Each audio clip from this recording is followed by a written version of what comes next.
Hello, I'm Paul Downing, and today I'm going to be talking about the potential and opportunities for deploying blockchain or distributed ledger technology for supply chain. Now, one of the main advantages is that you've got this distributed network of nodes.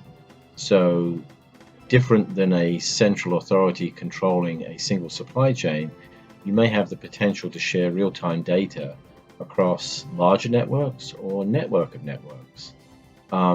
There's also simpler and more flexible means to add or substitute additional nodes to vary your supply chain as it evolves. There's also a greater resilience to attack. It's a lot easier to take down a single central authority than several other nodes, meaning that if any of the nodes are taken down, they can easily recover from the data from the other nodes, and the network can still continue to function with the nodes that are still up and running. Another aspect of it is that with the distributed ledger technology, you have a consistent protocol that can then be used from different supply chains. So rather than being a customized, centralized solution, it applies to different use cases. That can also help reduce redundancy in the processing, as well as reduce the financing costs through efficiencies. And then from a financial perspective, within a distributed ledger, particularly with the ability to handle financial transactions, you can overlay payments or trade finance or hedging of the inventory or the currency. And then particularly in the energy sector, where the supply chains are actually trading the commodities, those transactions can be recorded in the same network as well.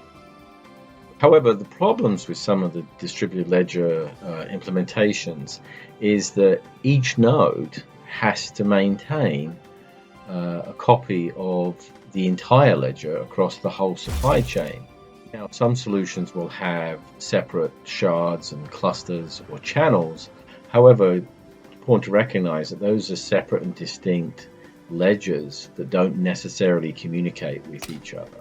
So that can cause some disparity and disconnectedness within the supply chain. Also, some of the supply chain solutions may only have expertise in one particular type of product or inventory, and so they don't apply to other use cases. And the other solutions don't always have the expertise to overlay those financial transactions that we talked about. And most solutions do not also include a physical to digital interface, meaning they're making digital records of what's happening, but at the same time they also have to synchronize and reconcile with the physical activity that's going on in real time. TapestryX, we only require the participants, every node, the minimal requirement is to load your transactions and read your accounting-driven inventory reports. And because with TapestryX, we have consistency and completeness without the competition of mining or consensus algorithms, we avoid the need to have a collective or shared or third-party validation process. So that also allows us to be extremely high capacity and real time in our processing. At L4S with TapestryX, because of our deep experience in the financial services and capital markets, we also have the knowledge and experience and partnership with financial institutions to overlay the payments to speed them up so we can reduce the participants' financing costs.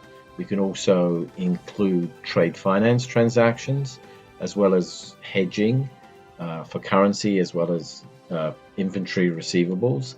And then in the energy sector, where they may actually trade or buy and sell commodities within the supply chain, we can also accommodate those records and account for them, as well as the future dated obligations via payables and receivables. So the projections are much easier, and then the financial cash flows are much more predictable. Lastly, TapestryX includes what we call our airlocks, which are effectively a special kind of node which is representative of the physical to digital interface. So where goods are received, where different parameters are measured or data is collected, we allow that node to be the receive and deliver of physical assets to be digitized and then taken out the network. If you think about it, a part going along the supply chain is arriving at one place while leaving another, and then leaving that next step and going to another. So we actually have a physical to digital interface, so we're tracking and synchronizing the physical and digital activities in the network. So if you're interested in TapestryX DLT solution for supply chain, please reach out to me. Thank you for watching.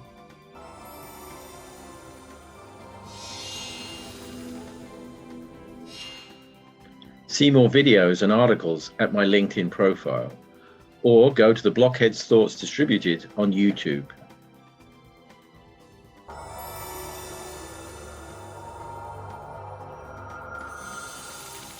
As the Internet Protocol made communication consistent, TapestryX will do the same for the secure recording and transfer of digital assets. Go to our website at tapestryx.com to book a demo. Thank you.